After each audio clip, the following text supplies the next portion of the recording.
Good day, everyone. Today, I will be discussing the cell cycle. Okay, for the learning outcomes, so I will differentiate the different stages of the cell cycle as well as explain what it is. To compare mitosis, the process of meiosis also, and to compare cytokinesis and karyokinesis. So for the introduction, okay, so here, an understanding of cell division is basic to an understanding of the subject cytogenetics, okay?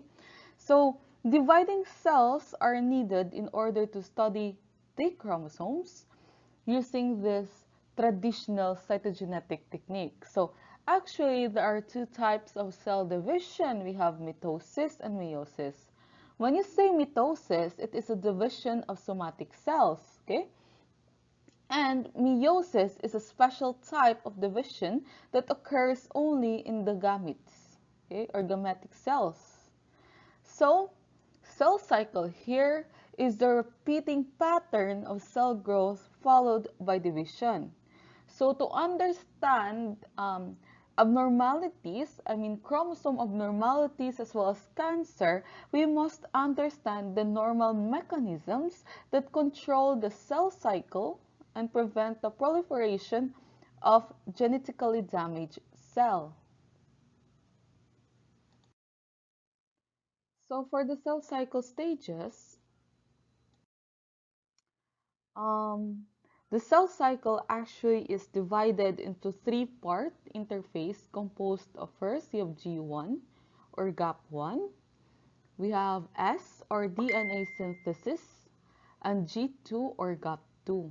This is followed by mitosis, which is when the sister chromatids are separated into the two daughter nuclei. Okay, there are two functions for cell cycle. First, as you can see it here, this is to ensure that each chromosomal DNA molecule is replicated once and only once per cycle, and the second one is to ensure that the identical replicas of each chromosomes are distributed equally to two daughter cells.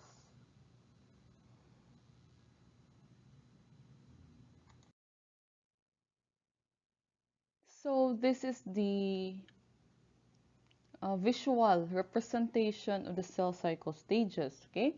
The average cell cycle lasts about 17 to 18 hours. We have the first stage, G1. This one is longest and it lasts about 9 hours, okay? Chromosome exist as single chromatids during G1, okay? The cells are active and this is where protein synthesis takes place, okay? So here, the centrosome duplication, it begins in G1 and ends in S phase, okay? For there are cases that the cell might be arrested at this stage and it does not go or undergo further division. And that is what we call the gap 0 or G0. Okay, so the gap 1 is followed by the synthesis phase. This one lasts for about 5 hours, okay?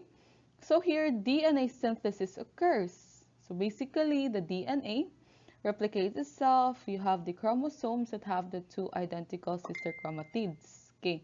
So it must take place in S phase and it must be completed before G2 can begin. But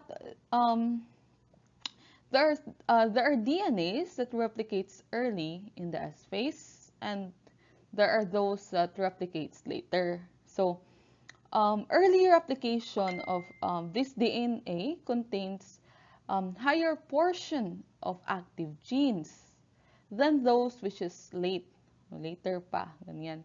So, by the standard G banding techniques, yung na-discuss ko in the previous module, the G banding, the light staining bands in the chromosome is those which are replicated early.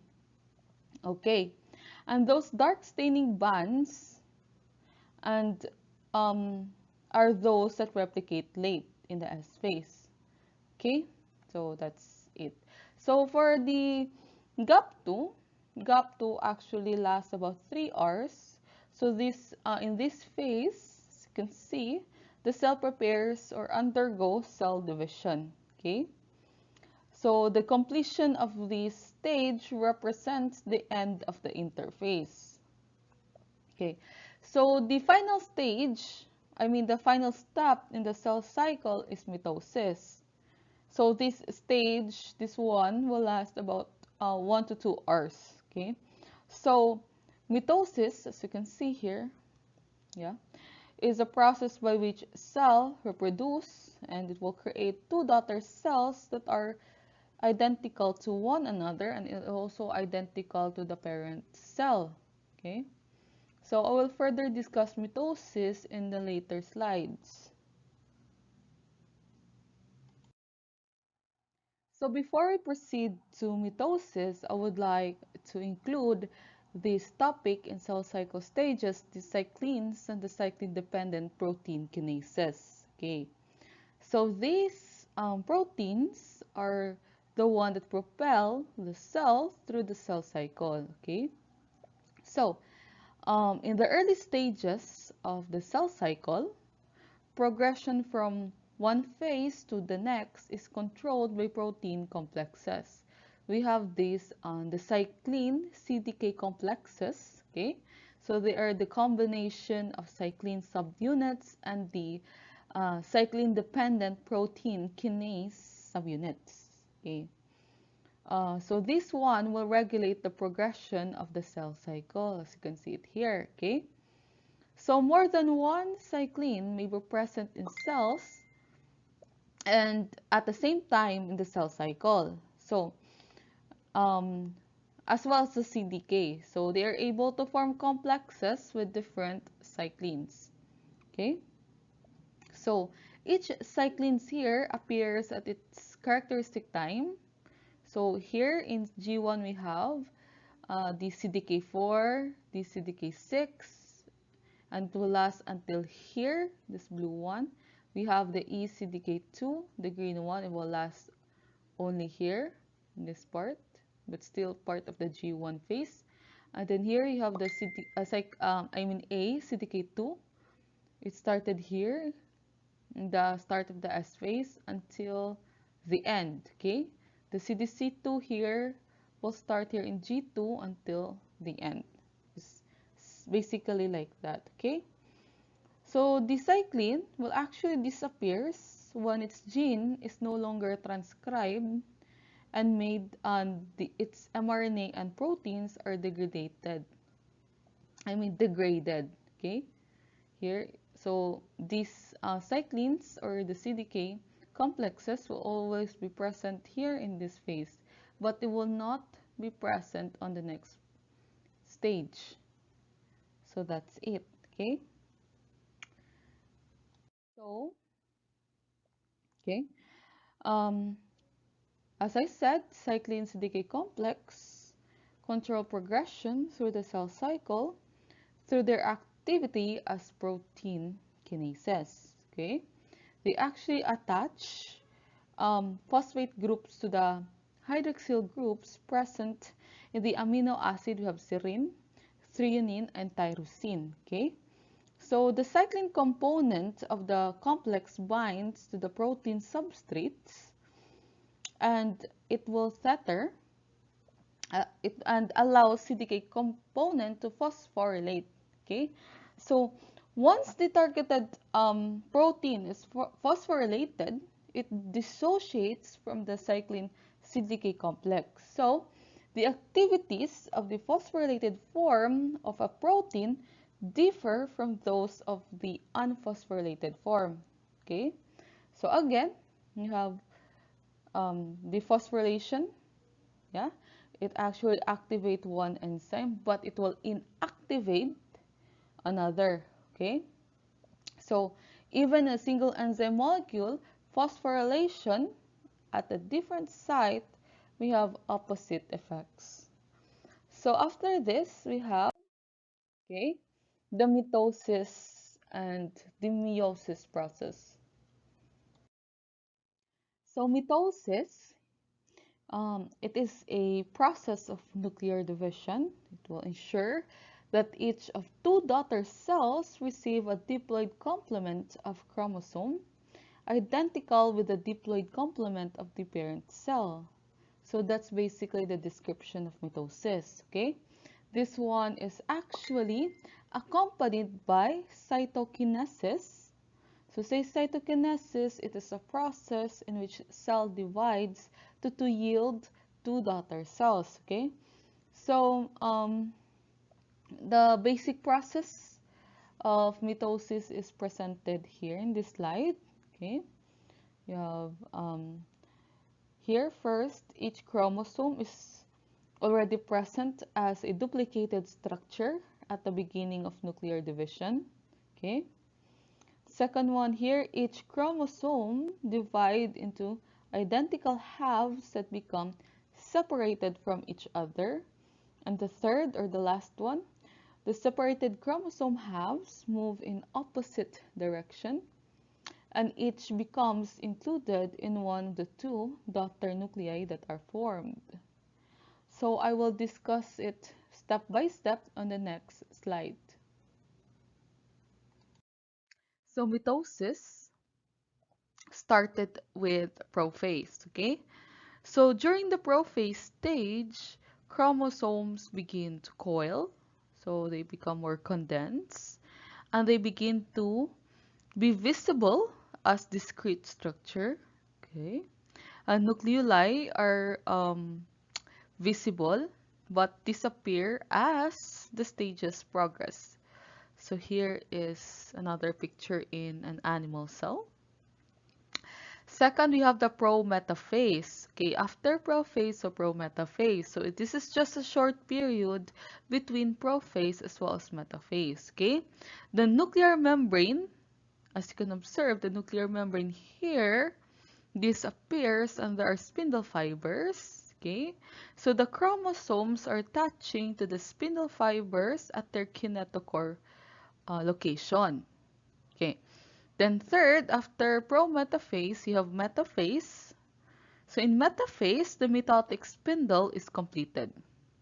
Okay, the centrioles divide and it moves to opposite poles. Okay, and the chromosome line up on the equatorial plate. Okay, so this is their maximum state of contraction here. That's it. And after this,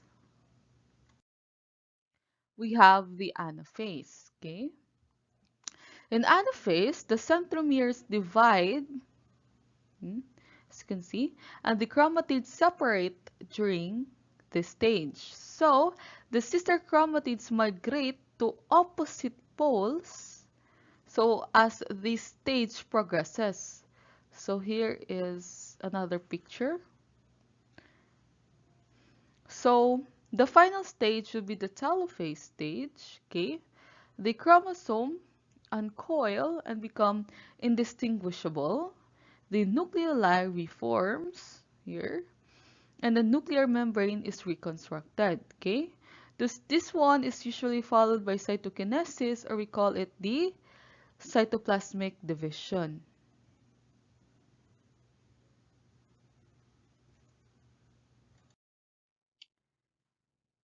So for meiosis, so this is a mode of cell division.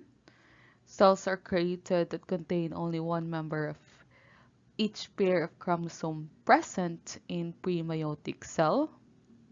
So when a diploid cell with two sets of chromosomes undergo meiosis, the result is four daughter cells, and each are different and containing one haploid set of chromosomes. Okay, so the first meiotic division or meiosis 1 is sometimes we call it the reductional division.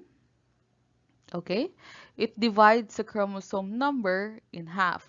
Okay, so by analogy with this with the mitosis process, the first meiotic division can be split into the four stages of prophase 1, metaphase 1, so anaphase 1, as well as telophase 1. Okay, So the second meiotic division of the meiosis 2, this one is called the equational division, okay? Because the chromosome number remains the same in each cell before and after the second division.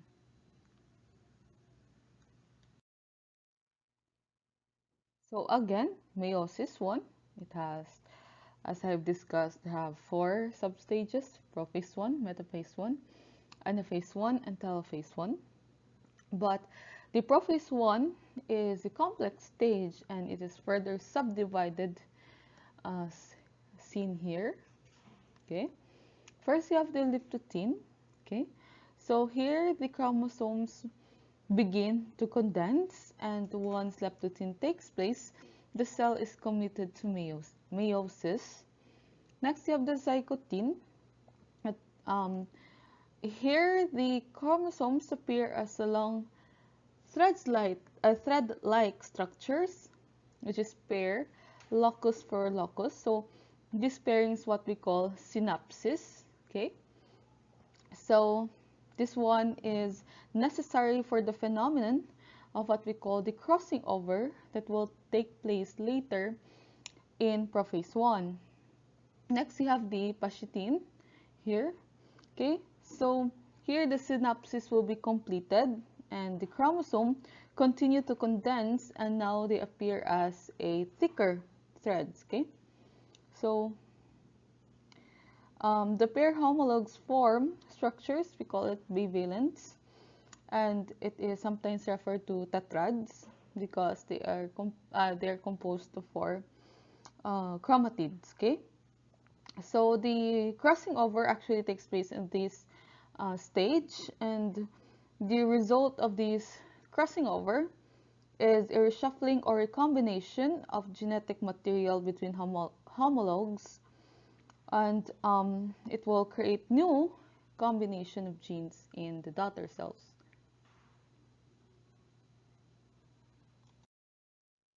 So for the diplotin, okay, the chromosomes will continue to shorten and thicken, and the homologous chromosomes begin to repel each other. So actually this repelling, it will continue until the chromosomes are held together, and these points are referred to as the chiasma, okay, or chiasmata. And um, after that, we have the diakinesis, and this diakinesis is when the chromosome reach their greatest contraction, and this is the last stage of prophase 1. Okay, so after prophase 1, we have metaphase 1, and metaphase 1 is characterized by the disappearance of the nuclear membrane, as you can see it here, and formation of meiotic spindle. Okay, so the bivalents will line up on the equatorial plate with their centromeres oriented towards the opposite pole. So after this, we'll have the anaphase 1, in which the centromeres of each bivalent separate and migrate to the opposite poles. Okay? Then after this, we have the telophase 1. So there will be 2 haploid sets of chromosome reaching opposite poles, and the cytoplasm will divide, so it will result in the 2 cells containing 23 chromosomes each, composed of 2 chromatids. Okay, and after this we have the meiosis 2. So the cells will actually move from the telophase 1 to metaphase 1 with no intervening interface. Okay, diretso siya dinhi. So we have meiosis, yes, the metaphase 2 here, the 23 chromosome line up on the equatorial plate. Okay, and the chromatids separate and move to the opposite pole in the anaphase stage. Okay, And cytokinesis also occurs in telophase 2, okay? So the result here will have 4 cells, and they each contains 23 chromosomes, consisting of a single chromatid. And so this is how, this is the effect of crossing over and the random assortment of homologs. Okay, so meaning the new cells differ genetically from one another from the original cell. Okay, so to differentiate mitosis and meiosis is very obvious. So during the prophase stage, see in mitosis, you have here is a duplicated chromosome. As you can see here, in meiosis, we'll have the tetrad or 2 pairs of sister chromatids. In metaphase, in mitosis, the duplicated chromosome align the metaphase plate straight here, while meiosis will have the tetrads align in the metaphase plate here and here. And in the anaphase, well, telophase stage, the end result of the mitosis will have the 2 diploid daughter cell. In meiosis, you have 2 haploid daughter cells. However, it will still proceed to meiosis 2, having the ending result of 4 haploid daughter cells. So just basically like this.